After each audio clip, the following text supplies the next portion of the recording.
should have stayed.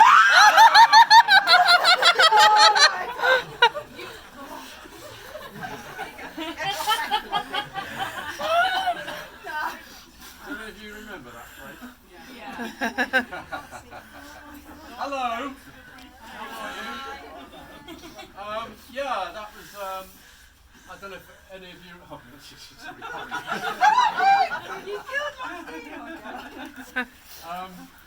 yeah, that was that particular phrase, which was stated at Party Maxine, was a very dramatic sequence that some of you may remember, where Richard Hillman, the character that I played for a couple of years in Coronation Street, murdered on that particular night, tried to murder Emily Bishop but failed, but ended up murdering Maxine Peacock. So it was a wonderful part to play, and that was a particularly gruesome and dramatic sequence.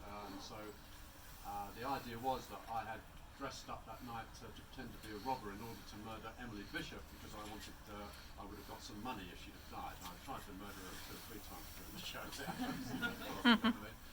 So what happened was that I went round the back of the Peacock's house, and I kind of opened the door and I came in, and Emily was watching the television, and I crept up behind her and with the crowbar and whacked her very hard on her head, and I thought she was dead.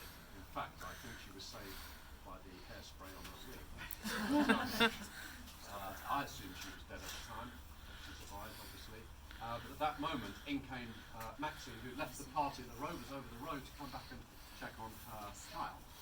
And I looked at her as she came in the door and said, "You should have stayed at the party."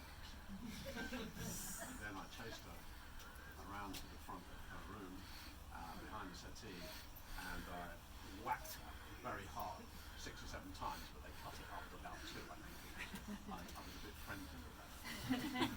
But it was quite a dramatic death.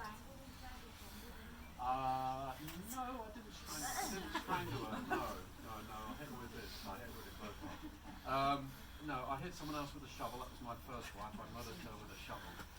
But the funny thing about that murder of Maxine, Tracy Shaw, who's the actress who played that part, was that it was a very dramatic sequence. As you understand, in soap opera, it's shot very, very quickly. There's no time to muck about, so it was a very difficult sequence to do, and we managed to get right through the whole thing. And I was very relieved when I finished. And I came round afterwards, where all the crew were on the set, expecting everyone to go, "Mate, well done, brilliant," all that kind of thing. Do you remember the galaxy going into the canal? Remember that sequence? That was a fantastic thing to do.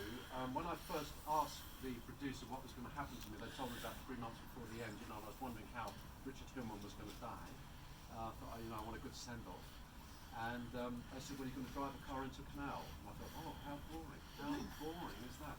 But as it happened, it turned out to be a wonderful sequence. They brought in a Bond stunt team from Bond films, and they did a fantastic job on it. We used 5 cars for that whole sequence, and I don't remember, but we were going along, and you can see inside the car, the kids are in the back, and girls there, and then they had this music from the Wannadies, You and Me, and as the car kind of goes up in the air, you see Richard shout out, "I love you," and then it goes into the canal. What happens at that moment is, as the car comes round the corner, you see it come round the corner, is we actually cut to another car that's in the sequence that has its engine and its gearbox stripped out to make it light, and there's a cannon underneath, shoots that car up in the air with dummies inside it at that point, and it goes into the canal. The funny thing was that when it went into the canal, they didn't realise that the canal was quite shallow.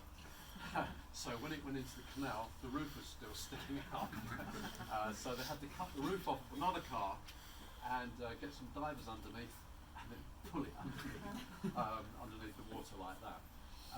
One of the things about that sequence as well, which was a first for any soap opera because it's very expensive and takes a lot of time, was it was an underwater sequence. So after it had gone in, you actually saw everyone underwater. And Helen, myself, and kids. We spent 2 days in a big water tank in Fleetwood near Blackpool, where they train helicopter pilots to get out of helicopters in the North Sea. So that's where we did that. We had 2 cars there at different heights underwater. So it was very interesting as an actor. I'd never worked underwater before. It was quite an exciting thing to do, because you have to be weighted down. Your eyes are closed before you start filming, because you can't keep your eyes open all the time. And you have breathing apparatus. It's a very complex thing, and each actor has a diver looking after them. And what they do is they count down on your fingers, 5, 4, 3, 2, 1, action, and then they take the breathing apparatus off you, you open your eyes, and then you act away underwater. And it was a very successful sequence. So I hope you've enjoyed hearing about those little stories. I'm here to, if anybody wants any photos. Or so if you'd like your picture taken with Brian, if you could all have your cameras at the ready and form a nice queue against this wall, sort of foreground. Could you just under here though, 'cause it's a bit lighter. So get your cameras ready and I'll happily take the pictures. You got over, you sure? Go down.